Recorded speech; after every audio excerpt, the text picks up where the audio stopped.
আমি প্রথম, এক্সেপশন আর এক্সাম্পল দুটোই। ওকে, তো ফাইনালি ওটিটিতে কিন্তু অন্তরাত্মা এসে গিয়েছে। বেশ অনেকদিন হয়ে গেল আর আমি সেটা দেখে ফেললাম।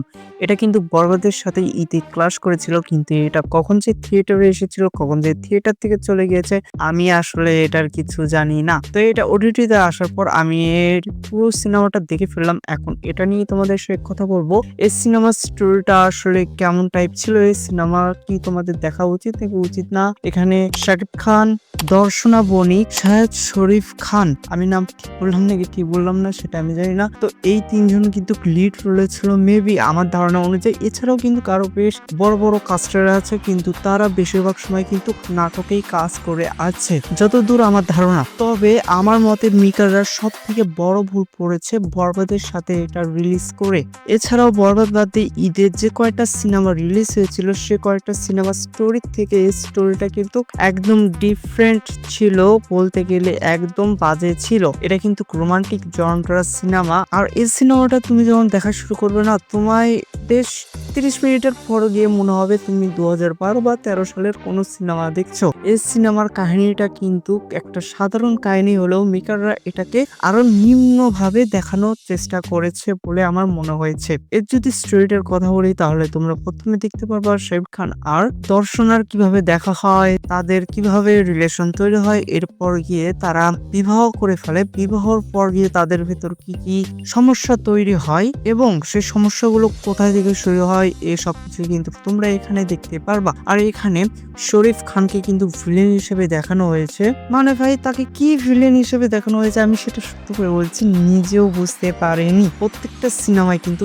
ভিলেন একদম জবরদস্ত লেভেলের হওয়া উচিত, এটা কিন্তু সবাই এক্সপেক্ট করে। কিন্তু এখানে শরীফ খানের অ্যাক্টিং দেখে আমাকে এক পর্যায়ে মনে হয়েছে যে এর থেকে যদি কোনো নাটকের একজনকে নেওয়া হতো তাহলেও কিন্তু আরো ভালো অ্যাক্টিং করতে পারতো। আর এখানে কিন্তু শরীফ খানেরও তেমন কোনো দোষ নেই, এখানে আসল দোষ হচ্ছে মেকারদের। আর এর স্ক্রিপ্টটা প্লাস ডায়লগ গুলো যে লিখছে না, তার আসলে আরো বেশি পড়ালেখা করার দরকার, এটাই আমি মনে করি। কারণ সে মনে হয় প্রতি রাতে রাত 12টার পর যখন সে ঘুমিয়ে ঢলমল করে তখনই স্ক্রিপ্ট লেখা শুরু করে। মানে কি যে লেখছে সে হয়তো সে নিজেও বুঝতে পারছে না। আর এই সিনেমায় প্রত্যেক 2 মিনিট পর পর তুমি শায়রি শুনতে পারবা। হ্যাঁ, তোমরা ঠিক শুনেছো, যে শায়রিগুলো আসলে শুনতে পুরো বিরক্ত লেগে যায়। এক কথায় যদি বলি এর কাহিনীটা একদম আমাকে অ্যাভারেজ লেগেছে, আমি একদম খারাপ বলবো না। তবে হ্যাঁ, এটা কিন্তু মোটামুটি দেখার মতো একটা সিনেমা। যদি তোমাদের কাছে অনেক সময় পড়ে থাকে কোনো কিছু দেখার জন্য না থেকে থাকে তাহলে তোমরা এটা টাইম পাসের জন্য দেখতে পারো। তবে হ্যাঁ, তোমরা কিন্তু এটা জিরো এক্সপেকটেশন নিয়ে দেখতে পারো, তাহলে তোমাদের কিছুটা পরিমাণ ভালো লাগলেও লাগতে পারে। তবে আমার মতে না, শাকিব খানের যে ফ্যান ফলোয়ার, এই মুভিটা যদি ফেস্টিভ্যালে রিলিজ না হয়ে ফেস্টিভ্যাল ছাড়া যে কোনো এক সময় শুধু একাই এই সিনেমাটা রিলিজ হইতো তাহলে কিন্তু আরামসে 2-3 কোটি টাকা ইনকাম করতো। আমার মতে যতই ফালতু সিনেমা হোক, যতই স্টোরি খারাপ হোক, শাকিব খানের ফ্যান ফলোয়াররা কিন্তু এটাকে ব্লকবাস্টার করে দিত। এটা কিন্তু 2022 সালে রিলিজ হওয়ার কথা ছিল, কিন্তু সে সময় মেকাররা কেন যে এটা রিলিজ করেনি আমি আসলে সত্য জানি না। আর এটা যখন রিলিজ করার সময় হয়েছিল তখন এর প্রমোশনাল আইটেম গুলো ছিল একদম জঘন্যতম। এর যদি তোমরা ট্রেইলারই দেখে আসো তাহলে ট্রেইলার দেখে তোমাদের আগামাতা কিছুই মনে হবে না, তোমরা দেখে বলবা যে আমরা 2010 বা 8 সালের কোন সিনেমা দেখছি। আমি এই সিনেমার কিন্তু অনেক নেগেটিভ কথাই বললাম, আসলে পজিটিভ কথা বলার মতো তেমন কোনো কিছু ছিল না। তবে হ্যাঁ, পজিটিভ একটা দিক ছিল এর গান, বিশেষ করে অন্তরাত্মার যে টাইটেল ট্র্যাকটা, এটা আমার সত্য করে বলছি একদম দুর্দান্ত লেভেলের ছিল। মেকাররা যদি এই স্টোরিটা কাটে দিয়ে শুধু আমাদের গানই শোনাইতো পুরো সিনেমা, তাও আমার মনে হয়তো আমাকে ভালো লাগতো। পার্সোনালি এটা আমার ওপিনিয়ন। এখানে শুধু গানগুলো আমাকে দুর্দান্ত লেভেলের লেগেছে। আর শাকিব খানের অ্যাক্টিংও কিন্তু এখানে আমাকে তেমন একটা ভালো লাগেনি। তার অ্যাক্টিং দেখে মনে হয়েছে যে তাকে ডিরেক্টর বলেছে আর সে জোর জুলুম ভাবে ওটাই করার চেষ্টা করেছে। তার ভেতরে কোনো কিন্তু ক্যারেক্টারের যে এক্সপ্রেশন থাকার কথা ছিল সেসব কিন্তু কিছু ছিল না। আর এই সিনেমার মাঝে মাঝে দু একটা মনে হয় অ্যাকশন সিন ছিল, সে অ্যাকশন সিনগুলো দেখলে না তোমার রাগ ধরে যাবে। তুমি নিজেই বোঝা যে আমি তো এর থেকে ভালো অ্যাকশন সিন তৈরি করতে পারতাম। আর ভাই এখানে না তোমরা যদি শাকিব খানের হাতের গান দেখো বা যারা শাকিব খানকে বাদতে এসেছে তাদের হাতের গান দেখো, তোমরা একদম শিট বুঝে যাবে এটা প্লাস্টিকের গান।